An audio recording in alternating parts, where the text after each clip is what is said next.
Arya Manggada Seri 3. Sang Penerus. Cerita, Esa Mintarja. Audiobook, novel silat. Bab 16. Kiai dan seisi rumah ini akan diusir. Bahkan orang yang membujuk Ki Bekel itu menganjurkan agar Kiai tidak diperkenankan membawa apapun juga, karena segala milik Kiai Gumrah itu adalah hasil yang diperoleh selama Kiai tinggal di padukuhan ini. Karena Kiai dianggap berkhianat terhadap padukuhan ini, maka apa yang Kiai peroleh di padukuhan ini harus kembali kepada padukuhan ini pula. Kiai Gumrah menarik nafas dalam-dalam. Dengan agak ragu Kiai Gumrah bertanya, "Bagaimana menurut pendapatmu?" Anak muda itu dengan serta-merta menjawab, "Itu tidak masuk akal."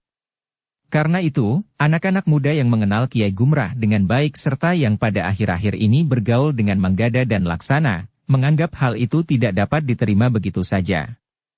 Bahkan Rambatan yang juga merasa pernah diperalat, juga menganggap bahwa Ki Bekel telah diperalat. Apalagi setelah ada keterangan yang bocor dari salah seorang bebahu, bahwa orang yang menghasut Ki Bekel itu telah memberikan uang serta janji-janji. Jadi apa yang terjadi ini merupakan kelanjutan dari peristiwa yang terjadi kemarin di Banjar Tua, bertanya Kiai Gumrah. Agaknya memang demikian, jawab anak muda itu. Kiai Gumrah mengangguk-angguk. Katanya, "Terima kasih anak muda. Kami akan berhati-hati menghadapi persoalan ini." "Kiai," berkata anak muda itu, "jika ada sesuatu yang berharga di rumah Kiai, sebaiknya Kiai menyingkirkan lebih dahulu karena agaknya Ki Bekel benar-benar telah terhasut dan bahkan dengan sungguh-sungguh berniat melaksanakannya." Kiai Gumrah itu menarik nafas dalam-dalam. Katanya, "Ger, tidak ada yang pantas aku singkirkan dari rumah ini. Aku tidak mempunyai apa-apa selain beberapa buah amben bambu dan geledek bambu. Tetapi apakah aku akan dengan sukarela meninggalkan rumah ini, itulah yang sedang aku pikirkan." "Kiai," berkata anak muda itu, "ada beberapa orang bebahu yang juga terhasut. Ada beberapa orang anak muda penjilat yang akan mendukung Ki Bekel yang merasa berhak mempergunakan kuasanya sewenang-wenang yang tentu juga karena ada janji.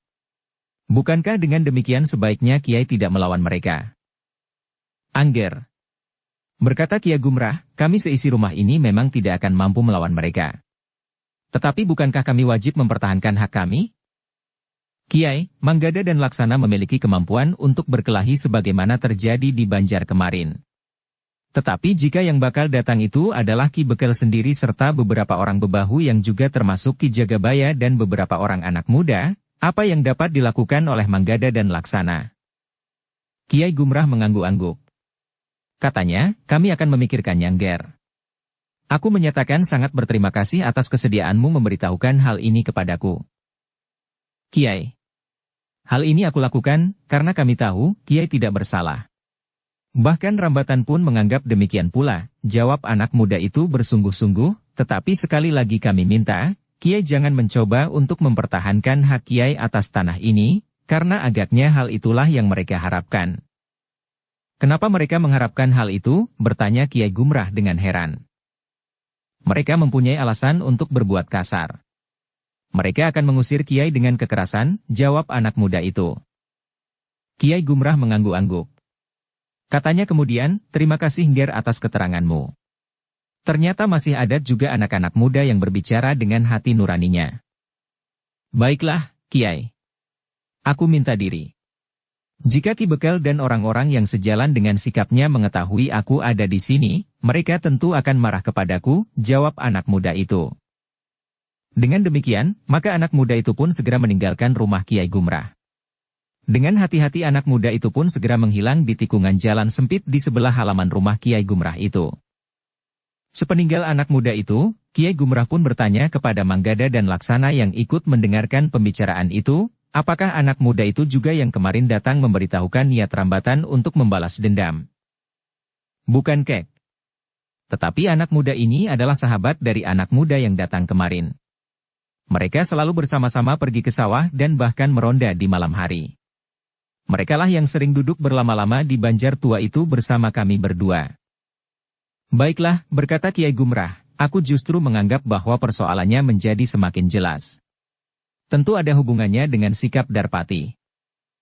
Jika demikian, kita harus semakin berhati-hati," berkata Juragan Gula itu. Aku memang menjadi agak bingung, desis Kiai Gumrah, bagaimana cara kami menghadapi orang-orang padukuhan ini. Mereka adalah orang-orang yang tidak tahu menahu, apa yang sebenarnya mereka lakukan. Tetapi sudah tentu bahwa kami tidak dapat begitu saja mengungsi dari tempat ini sambil membawa pusaka-pusaka itu. Satu langkah yang cerdik dari para pengikut Kiai Windukusuma, berkata juragan-juragan gula itu, tetapi juga tidak mustahil bahwa di antara para bebahu itu terdapat para pengikut Kiai Windukusuma atau orang yang disebut Panembahan itu. Jadi, apa yang sebaiknya kita lakukan? Bertanya Kiai Gumrah. Aku akan memanggil beberapa orang kita. Mungkin kita memang harus berkelahi meskipun kita harus menyesuaikan diri dengan siapa kita berhadapan. Jika ada di antara mereka orang-orang Kiai Windukusuma atau bahkan para pengikut orang yang disebut Panembahan itu, apa boleh buat? Kita tidak sekedar bermain-main. Tetapi jika yang datang benar-benar hanya orang-orang padukuhan ini, tentu kita akan berbuat lain, meskipun akhirnya kita tidak akan keluar dari rumah ini. Kiai Gumrah mengangguk-angguk. Katanya, baiklah. Beritahukan beberapa kawan kita.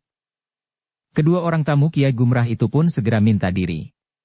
Juragan gula itu pun berkata, aku akan sampai kemari lagi sebelum senja bersama beberapa orang kawan. Jangan datang bersama-sama, pesan Kiai Gumrah, datanglah seorang demi seorang. Juragan gula itu tersenyum.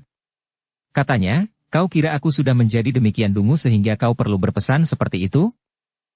Siapa yang mengatakan bahwa aku menganggapmu semakin dungu sekarang ini?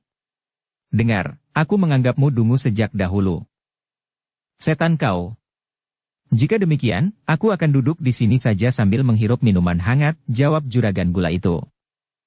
Tetapi kawannya menariknya sambil berkata, kau bukan saja menjadi semakin dungu. Tetapi, kau juga menjadi cengeng dan perajuk sekarang. Juragan gula itu tertawa sambil bangkit berdiri sementara kawannya berkata, kita tidak mempunyai waktu lagi. Demikianlah. Maka kedua orang tamu itu pun telah meninggalkan rumah Kiai Gumrah untuk memberitahukan beberapa orang kawan mereka tentang peristiwa yang akan terjadi di rumah Kiai Gumrah. Dalam pada itu, Kiai Gumrah pun telah menjadi semakin berhati-hati. Manggada dan Laksana harus mengawasi halaman belakang rumah Kiai Gumrah. Mungkin ada sesuatu yang mencurigakan. Kepada mereka berdua Kiai Gumrah berpesan, agar mereka tidak usah pergi ke Banjar. Menjelang senja, seperti yang dijanjikan, juragan gula itu telah datang. Kemudian disusul seorang demi seorang para pembuat dan penjual gula. Sebagian dari mereka telah dikenal oleh Manggada dan Laksana. Tetapi yang lain terhitung orang-orang baru bagi kedua orang anak muda itu, ketika mereka sudah berkumpul di ruang dalam, maka rasa-rasanya ruangannya menjadi terlalu sempit. Sementara Nyi Prawara, Winnie, Manggada dan Laksana menjadi sibuk membuat dan menghidangkan minuman dan ketela rebus. Berapa orang? Bertanya Nyi Prawara yang menyiapkan hidangan bagi tamu-tamu Kiai Gumrah. 6 orang, jawab Manggada. Jadi semuanya ada 8 termasuk kakek dan paman Prawara, berkata Laksana kemudian. Nyi Prawara mengangguk-angguk. Tetapi hidangan yang disediakan akan lebih dari mencukupi bagi ke-6 tamu itu. Sejenak kemudian, maka pembicaraan yang riuh telah terjadi di ruang dalam. Seperti biasanya, jika kawan-kawan Kiai Gumrah yang pada umumnya memang sudah setengah baya dan bahkan lewat setengah abad itu berkumpul, maka suasana menjadi ramai. Mereka berbicara apa saja. Kadang-kadang mereka tidak menahan diri untuk berbicara semakin lama semakin keras.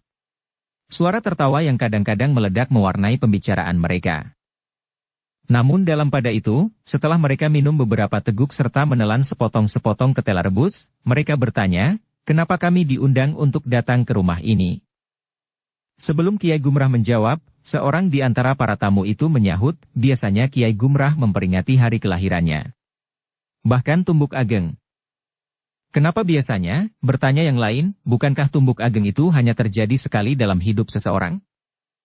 Tetapi Kiai Gumrah tidak. Ia memperingati hari apapun dengan istilah Tumbuk Ageng. Juga jika ia ingin bermain dadu dengan mengundang beberapa orang kawan. Ia pun menyebutnya memperingati hari Tumbuk Agengnya. Sekarang kita memang akan memperingati Tumbuk Ageng, berkata Kiai Gumrah, tetapi juragan kita itu tentu sudah mengatakan kenapa kalian diminta datang. Katakanlah, berkata juragan gula itu penting, karena kau yang menjadi tuan rumah sekarang ini. Kiai Gumrah menarik nafas dalam-dalam.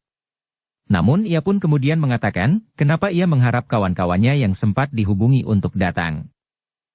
Jadi Ki Bekel malam ini akan datang kemari, bertanya seseorang. Iya, jawab Kiai Gumrah. Seperti pendapat anak-anak muda padukuhan ini, niat Ki Bekel itu memang tidak masuk akal jika tidak ada seseorang yang membujuknya, menghasutnya atau menyuapnya. Orang-orang itu agaknya ingin mempergunakan semua cara yang mungkin ditempuh untuk mencapai maksudnya. Bahkan juga membenturkan kekuasaan Ki Bekel dengan kekuatan kita yang tentu sudah mereka ketahui. Apakah mereka tidak memperhitungkan bahwa langkah yang mereka ambil itu akan sia-sia saja, desis seorang yang lain. Aku tidak tahu apa maksud mereka sebenarnya dengan langkah yang diambilnya kali ini, berkata Kiai Gumrah kemudian. Baiklah, berkata Juragan Gula itu, kita akan menunggu, apa yang nanti akan terjadi. Tetapi jika Kiai Windu Kusuma datang dengan seluruh kekuatannya, menumpang gejolak yang telah dibuatnya, maka kita akan mengalami kesulitan, berkata Kiai Gumrah. Aku belum yakin, kalau Kiai Windu Kusuma memakai cara ini untuk tujuan akhir. Mungkin ia sekedar memancing satu pergolakan untuk rencananya yang lebih besar, sahut Juragan Gula itu. Kiai Gumrah mengangguk-angguk. Namun kemudian katanya, sudahlah, kita menunggu apa yang terjadi. Aku akan pergi ke dapur lebih dahulu. Di dapur Kiai Gumrah telah memberikan beberapa pesan kepada Nyi Prawara dan kepada Winnie. Agaknya Kiai Gumrah menanggapi peristiwa yang akan terjadi itu dengan bersungguh-sungguh. Ketika senja mulai turun, Manggada dan Laksana diperingatkan oleh Kiai Gumrah untuk tidak pergi ke Banjar Lama karena kemungkinan-kemungkinan buruk akan dapat terjadi. Dukung channel Novel Silat dengan subscribe, follow, like, komen dan share. Kita akan menunggu di sini, berkata Kiai Gumrah. Tetapi Banjar itu akan tetap gelap, desis Manggada. Biar sajalah untuk malam ini. Atau mungkin malam-malam berikutnya. Jika Ki Bekel nanti benar-benar datang, mungkin akan ada perubahan-perubahan terjadi di padukuhan ini. Manggada hanya dapat mengangguk-angguk saja. Sementara Kiai Gumrah berkata, hati-hatilah, perhatikan halaman belakang rumah ini. Tetapi kau tidak perlu keluar dan turun ke halaman belakang karena hal itu juga berbahaya bagi kalian berdua. Manggada dan Laksana mengangguk-angguk kecil. Mereka memang dapat menyadari bahwa bahaya akan mengintip mereka setiap saat. Sementara itu, lampu pun telah dinyalakan di rumah Kiai Gumrah. Bahkan oncor di regol pun telah menyala pula. Tetapi Banjar, lama padukuhan itu masih tetap gelap karena Manggada dan Laksana tidak datang ke Banjar untuk membersihkan Banjar dan menyalakan lampu-lampu minyak sebagaimana dilakukannya setiap hari. Ketika malam mulai turun, maka pembicaraan di antara orang-orang tua di ruang tengah itu pun menjadi semakin mereda. Bagaimanapun juga terasa bahwa mereka mulai diusik oleh ketegangan. Menurut keterangan anak muda yang datang ke rumah itu, Ki Bekel akan datang lepas senja atau saat malam mulai turun. Ketika di ruang dalam itu tidak lagi terdengar suara gurau dan tawa, maka seperti yang mereka tunggu, maka Ki Bekel benar-benar telah datang ke rumah itu. Ternyata bukan sekedar Ki Bekel dan beberapa orang bebahu, tetapi berpuluh-puluh orang padukuhan itu dengan membawa obor di tangan telah memasuki halaman rumah Kiai Gumrah. Suara riuh di halaman memang membuat orang-orang yang ada di dalam rumah itu terkejut. Mereka memang sudah menunggu kedatangan Ki Bekel. Tetapi ternyata bahwa Ki Bekel telah membawa banyak orang datang ke halaman rumah itu. Apa pula yang dilakukan Ki Bekel itu, desis Kiai Gumrah. Menyadari bahwa bahaya akan mengintip mereka setiap saat. Kawan-kawannya tidak menyahut. Namun mereka pun mendengar bahwa di halaman rumahnya itu telah berkumpul orang-orang yang membawa obor sambil berteriak memanggil-manggil, Kiai Gumrah, keluarlah. Kiai Gumrah menarik nafas dalam-dalam. Ia pun kemudian memanggil Nyi Prawara, Winnie, Manggada dan Laksana. Kepada mereka Kiai Gumrah berkata, jangan keluar. Kalian sebaiknya tetap berada di dalam. Selain untuk kepentingan kalian, awasi pusaka-pusaka ini. Mungkin Ki Bekel telah diperalat oleh orang-orang yang menginginkan pusaka-pusaka itu. Dalam kekisruhan ini, mereka dapat memanfaatkannya untuk mengambil pusaka-pusaka itu. Berhati-hatilah. Baik kakek. Jawab Manggada dan Laksana hampir berbareng. Demikianlah, maka Kiai Gumrah pun telah melangkah ke pintu. Sebelum ia membuka pintu itu, maka terdengar pintu itu diketuk keras-keras dari luar. Terdengar suara Ki Bekel memanggil-manggil. Kiai Gumrah. Keluarlah. Cepat, sebelum kami menjadi semakin marah. Kiai Gumrah menarik nafas dalam-dalam.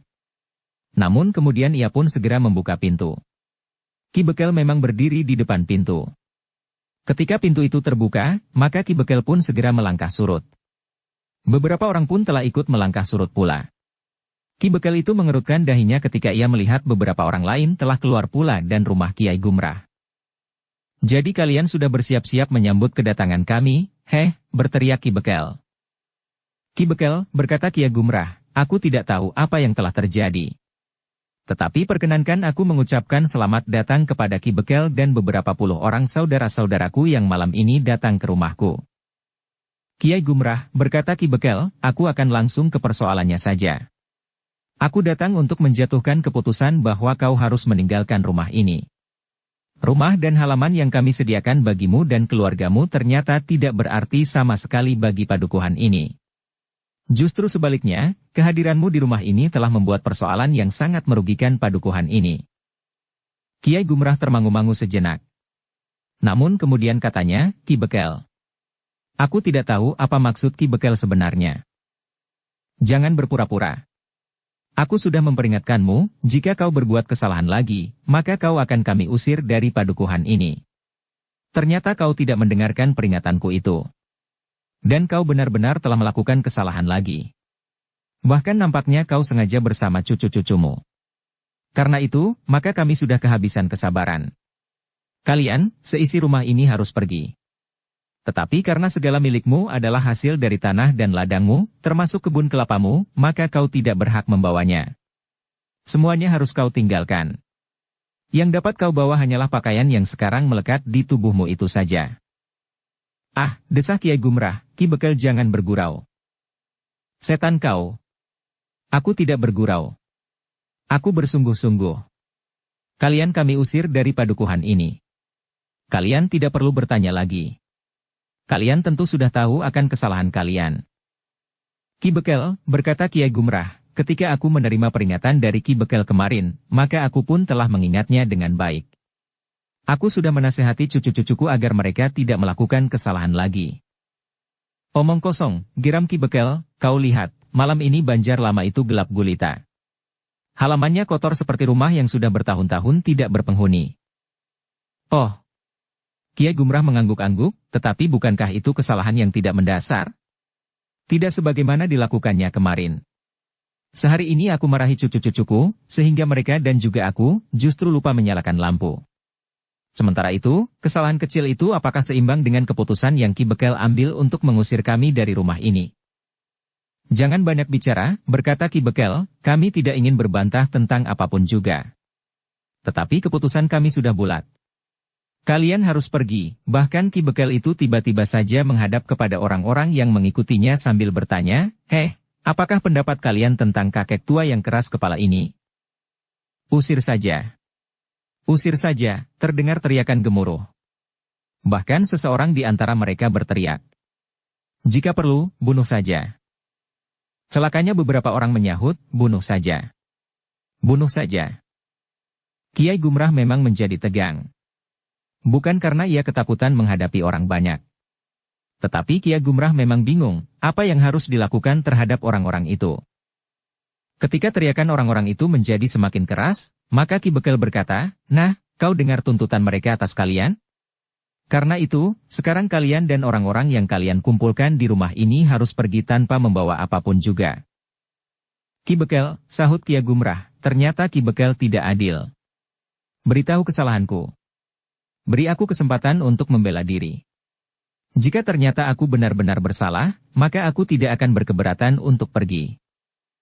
Jangan banyak bicara, geram Ki Bekel, aku masih dapat menahan kemarahan orang-orang yang sebagaimana kau dengar sendiri ingin membunuhmu.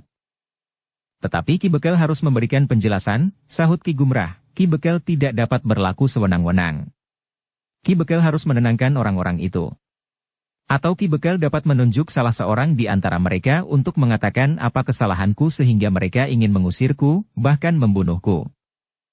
Cukup, teriak Ki Bekel, aku tidak sedang berbantah. Tetapi aku sedang memerintahkan kau pergi dari padukuhan ini. Itu tidak cukup, tiba-tiba saja Kiai Gumrah juga berteriak, aku tidak menerima perlakuan yang tidak adil ini.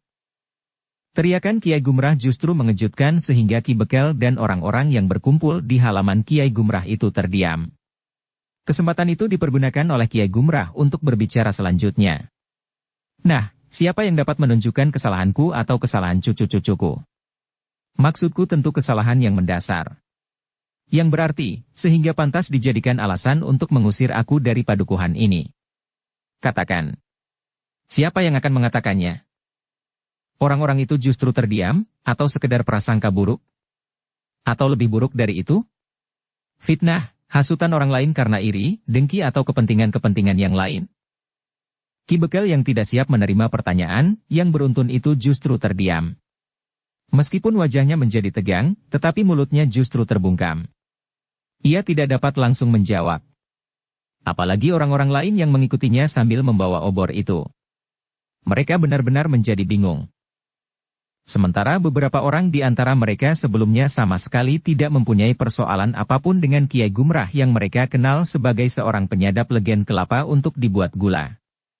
Bahkan ada di antara mereka yang menganggap bahwa Kiai Gumrah adalah seorang tua yang baik dan ramah. Untuk sesaat halaman rumah Kiai Gumrah itu menjadi hening. Ki Bekel hanya berdiri termangu-mangu saja. Sementara orang-orang yang membawa obor di halaman itu menjadi bingung. Namun tiba-tiba dalam keheningan itu terdengar seseorang berteriak. Kiai Gumrah, jangan berpura-pura tidak tahu akan kesalahanmu sendiri. Memang bukan sekedar lampu banjar tua atau halaman banjar itu yang kotor. Juga bukan sekedar karena cucu-cucumu yang berkelahi dan memukuli rambatan yang tidak bersalah meskipun rambatan kami anggap anak nakal di sini. Tetapi yang lebih mendasar dari kesalahanmu adalah bahwa kau adalah seorang tukang tenung.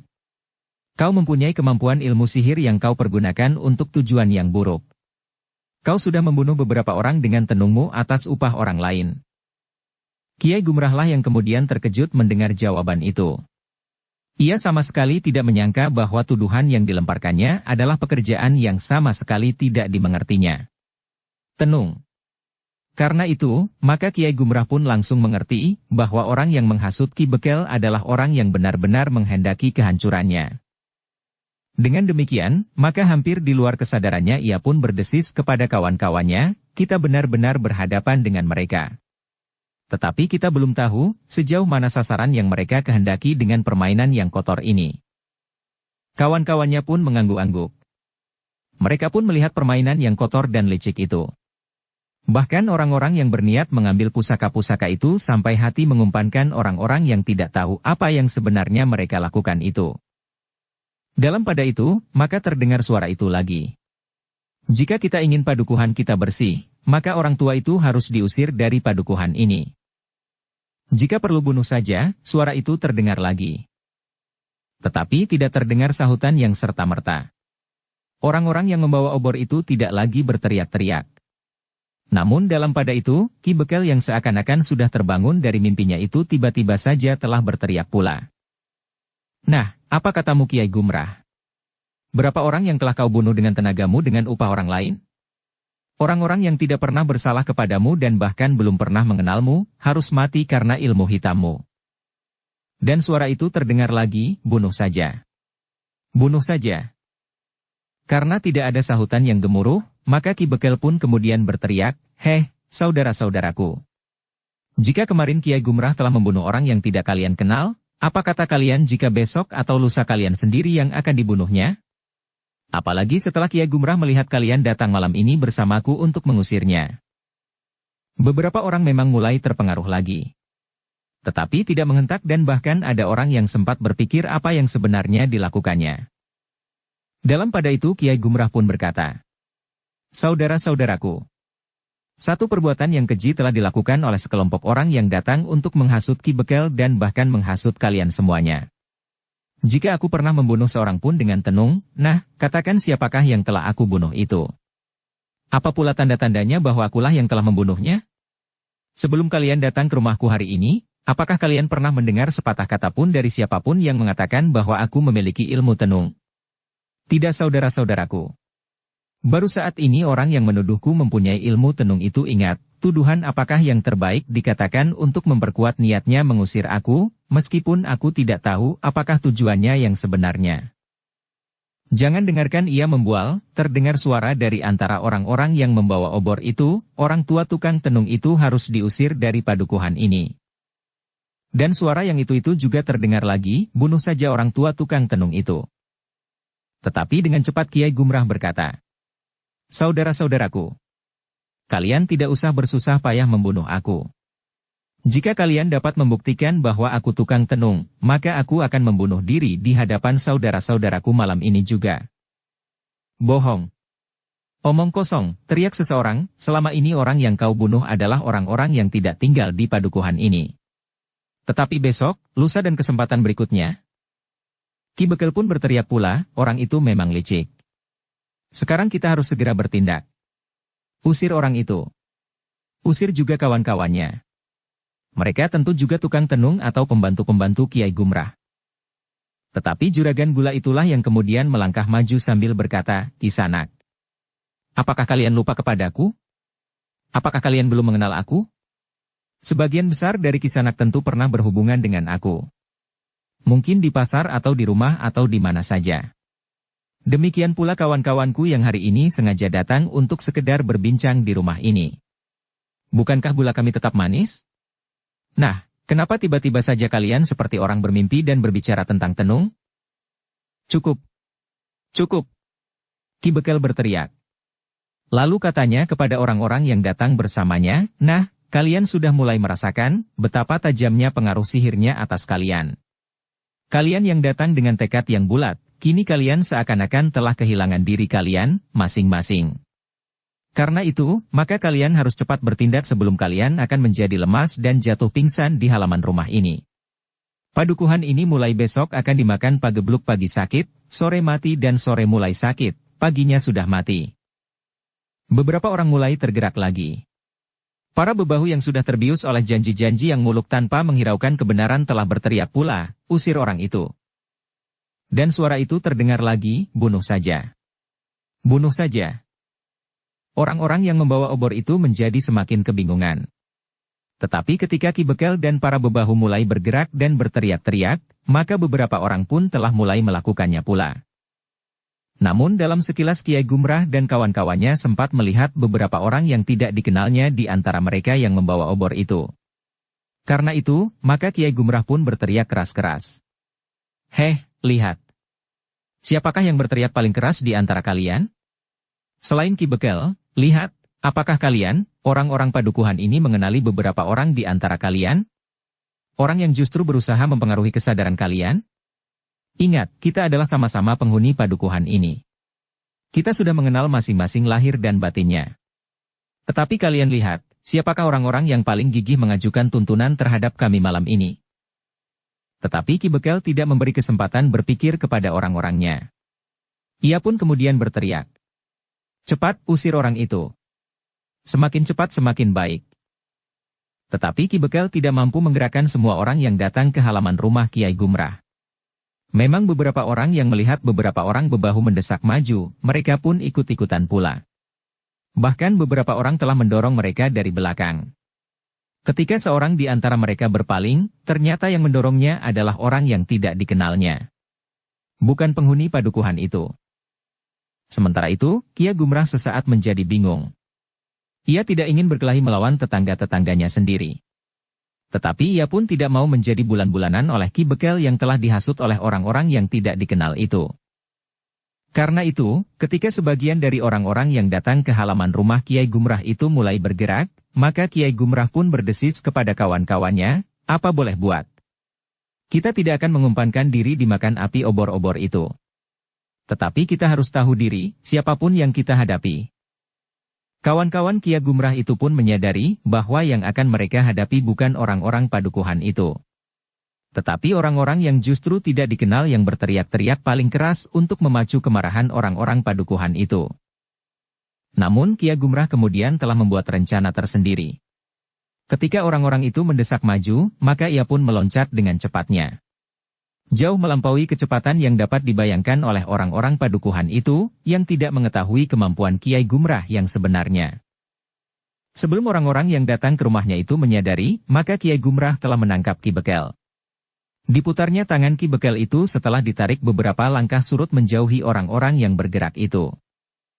Adalah di luar kemampuan pengamatan orang-orang yang mengikutinya termasuk para bebahu, maka Kiai Gumrah itu telah menarik keris Ki Bekel itu sendiri. Sambil mengacukan ujung keris itu ke leher Ki Bekel, maka Kiai Gumrah pun berteriak, berhenti. Atau Ki Bekel ini akan menjadi mayat. Orang-orang yang mengikuti Ki Bekel itu terkejut. Mereka memang berhenti bergerak. Di hadapan mereka, diterangi oleh cahaya obor, maka mereka melihat ujung keris Ki Bekel itu sendiri telah melekat di lehernya. Apa boleh buat? Berkata Kiai Gumrah keras-keras, kalian tidak akan dapat membunuh aku 2 kali.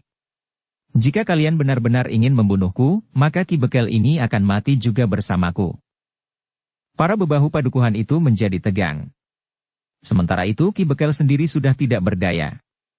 Tangannya yang sebelah terpilin di belakang tubuhnya, sementara ujung kerisnya sendiri melekat di lehernya. Ki Bekel, berkata Kiai Gumrah, perintahkan orang-orangmu untuk mundur. Karena Ki Bekel masih berdiam diri, maka ujung keris itu mulai menekan kulitnya. Kiai Gumrah itu pun berkata lagi, cepat, atau Ki Bekel akan mati bersamaku. Ki Bekel memang tidak dapat berbuat lagi. Dengan suara paroya berkata, mundurlah. Mundurlah. Suasana benar-benar menjadi tegang. Para bebahu dan orang-orang yang membawa obor itu tidak mempunyai pilihan lain. Setapak demi setapak mereka melangkah surut. Ternyata hal itu tidak mereka perhitungkan sebelumnya. Juga orang-orang yang tidak dikenal oleh orang-orang padukuhan itu tidak memperhitungkannya. Karena itu, ketika hal itu terjadi, mereka harus berpikir untuk mencari jalan keluar. Namun satu hal harus terjadi, keributan di halaman rumah itu. Karena itu, ketika Ki Bekel yang tidak berdaya itu memerintahkan orang-orangnya untuk melangkah surut, maka beberapa orang tiba-tiba telah bergerak sambil berteriak. Bunuh tukang tenung itu. Jangan hiraukan Ki Bekel. Untuk mencapai satu tujuan yang besar, kita harus berani memberikan pengorbanan. Para bebahu dan orang-orang padukuhan itu semakin menjadi bingung. Sementara beberapa orang mulai bergerak sambil mendorong orang-orang padukuhan itu untuk bergerak maju. Marilah, jangan hiraukan Ki Bekel. Teriak seseorang. Tetapi Ki Bekel memberikan isyarat dengan tangannya yang sebelah, yang sengaja dilonggarkan oleh Kiai Gumrah sambil berteriak. Jangan. Mundurlah. Tetapi orang-orang itu berteriak, kita selesaikan orang itu sekarang. Jangan menunda lagi. Kiai Gumrahlah yang kemudian bergumam, Ki Bekel. Orang-orang itu tidak menghiraukan lagi nyawamu. Mereka membiarkan kau mati bersamaku. Tidak. Jangan lakukan itu. Aku masih ingin hidup, teriak Ki Bekel sambil meronta. Kiai Gumrah terpaksa melonggarkan tekanan kerisnya agar tidak melukai leher Ki Bekel dengan nada berat. Ia berkata, kau lihat Ki Bekel, bahwa ternyata kau juga tidak berharga. Harga nyawamu sama dengan harga nyawaku. Terkutuklah kalian. Jangan biarkan aku mati, tetapi teriakan Ki Bekel benar-benar tidak berarti. Seseorang di antara orang-orang yang menyusup itu berteriak, relakan Ki Bekel. Kita akan segera memilih orang baru. Mungkin salah seorang dari para bebahu yang ada di sini akan dipilih menjadi bekel di padukuhan ini. Setan kau, geram Ki Bekel, ternyata kalian adalah pengkhianat. Jangan dengarkan Ki Bekel yang cengeng dan sedang merajuk itu, ia harus rela menjadi korban bagi kepentingan padukuhan ini. Jika ia memang seorang pemimpin yang baik, maka seharusnya tidak memikirkan diri sendiri. Seandainya ia harus mati, maka kematiannya akan menjadi pupuk menyejahterakan rakyat padukuhan ini. Dengan demikian, maka Ki Bekel akan mati sebagai seorang pahlawan. Berbahagialah kalian mempunyai seorang pemimpin yang bersedia mengorbankan dirinya. Kalian pun selanjutnya akan memiliki seorang pahlawan yang akan dapat kalian ceritakan kepada anak cucu kalian. Jantung orang-orang padukuhan itu, terutama para bebahu, menjadi semakin terguncang. Kata-kata itu memang sangat mempengaruhinya, sehingga mereka pun mulai bergerak lagi. Namun yang mereka hadapi kemudian seakan-akan bukan lagi Kiai Gumrah yang mereka kenal sehari-hari. Orang yang memilih tangan Ki Bekel dan mengacukan ujung keris ke lehernya itu seolah-olah adalah orang lain. Seorang yang sangat garang dengan pandangan mata yang menyala bagaikan bara api. Ketika orang-orang yang tidak dikenal itu mendorong beberapa orang maju, maka Kiai Gumrah pun berkata, "Ki Bekel, sekarang kau dapat menilai sendiri. Bukankah kau sekedar diumpankan untuk memancing kerusuhan di sini? Aku akan melepaskanmu. Terserah apa yang akan kau lakukan. Tetapi aku akan melawan habis-habisan menghadapi orang-orang yang tidak dikenal itu." Ki Bekel tidak menjawab. Namun seperti yang dikatakan, ketika sekelompok orang benar-benar menyerang, maka Ki Bekel itu telah dilepaskannya. Didorongnya Ki Bekel ke samping, sementara Kiai Gumrah pun telah meloncat menghadapi orang-orang yang memang menyerangnya. Justru bukan orang-orang padukuhan itu. Demikianlah, maka pertempuran pun telah terjadi. Kawan-kawan Kiai Gumrah dan Ki Prawara telah bertempur menghadapi beberapa orang yang ikut serta menyelinap di antara berpuluh orang yang datang ke halaman rumah itu. Beberapa saat kemudian, pertempuran pun menjadi semakin sengit dan keras. Para pembuat gula itu benar-benar berubah. Mereka bukan orang-orang tua yang ramah, yang menerima uang keping demi keping ketika mereka menjual gulanya. Tetapi mereka telah menjadi orang-orang yang garang dan bertempur dengan mengerahkan segenap tenaga dan kemampuan mereka. Dalam pertempuran yang tegang itu terdengar Kiai Gumrah berkata, "Kalian tidak akan dapat ingkar lagi. Kalian adalah para pengikut Kiai Windukusuma. Persetan dengan igauanmu." Geram lawan Kiai Gumrah. "Ki Bekel!" teriak Kiai Gumrah, "perhatikan mereka. Mereka adalah orang-orang jahat yang telah menghasut dan memperalat Ki Bekel untuk memusuhi kami."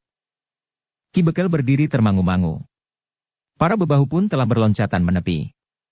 Mereka tidak lagi mengerti apa yang telah terjadi di halaman rumah Kiai Gumrah itu.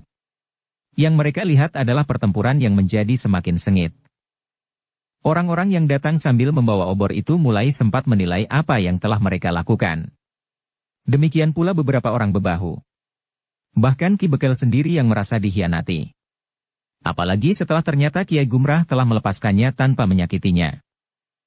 "Jika saja ia ingin membunuhku, maka ia tidak akan mengalami kesulitan," berkata Ki Bekel di dalam hatinya. Dalam pada itu, pertempuran pun menjadi semakin cepat. Ternyata orang-orang yang menyusupi di antara berpuluh orang padukuhan itu pun cukup banyak, sehingga Kiai Gumrah, 6 tamunya dan Ki Prawara harus bekerja keras untuk bertahan. Namun mereka pun segera menyadari bahwa yang dikirim oleh Kiai Windukusuma saat itu bukanlah orang yang terbaik. Kiai Gumrah pun segera teringat akan Darpati yang hari itu menjadi sangat marah karena ia gagal membawa Wini, Manggada dan Laksana. Agaknya Darpati termasuk salah seorang yang menggerakkan orang-orang Kiai Windukusuma itu. Sebenarnya lah bahwa Darpati memang ikut bergerak malam itu. Manggada dan Laksana yang ada di ruang belakang telah mendengar pintu diketuk orang perlahan-lahan. Namun keduanya tidak segera membukakannya. Dalam keraguan-raguan itu ini pun telah datang pula sambil berdesis, "Aku mendengar pintu diketuk orang." Manggada dan Laksana mengangguk-angguk. Namun dengan berdesis Manggada berkata, "Kita tidak dapat membukakannya." Wini memang tidak memaksa, tetapi tiba-tiba saja terdengar desis di pintu. "Wini, apakah kau mengalami kesulitan?" Wini terkejut mendengar suara itu. Suara itu adalah suara Darpati. Namun ketika ia melangkah ke pintu, Manggada memperingatkannya, "Wini, jangan kau buka pintu itu." Bersambung ke bab 17. Dukung kami dengan subscribe, follow, like, komen dan share. Terima kasih.